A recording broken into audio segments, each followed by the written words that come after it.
Fáilte roimh go dtíon féiseáin le Sibéal agus Siún. In óh bheimís ag denmh pacáistí seachládaí Réinfhia, nach ghleoite. Seo hiad na rudaí atá tá stáil. Cúpla mála éirithe, cúpla ghleantar piabán, súla chairdeachta, glú atá sábháilte do leanaí ar nós PVA, Seachláidí damhna agus deaga, agus sa suair.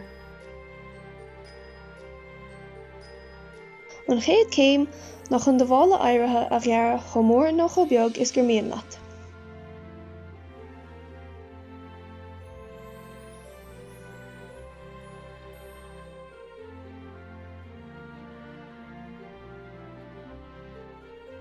An sin líon do bhála le seachládaí dearg ar dúis an son na cín domhan.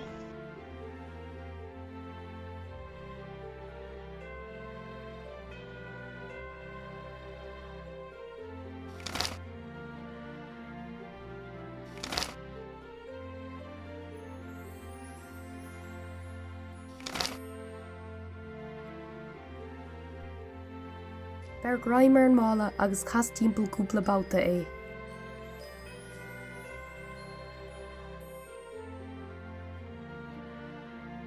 Cas an ghleantar piabán chun go bhfeiceadh sé cosúil le Réinfhia.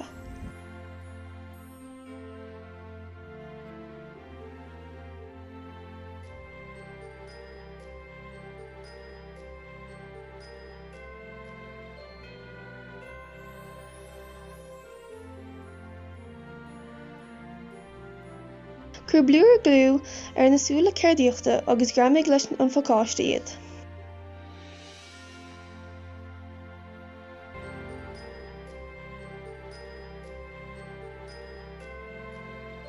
Léigdó trimú agus sin é.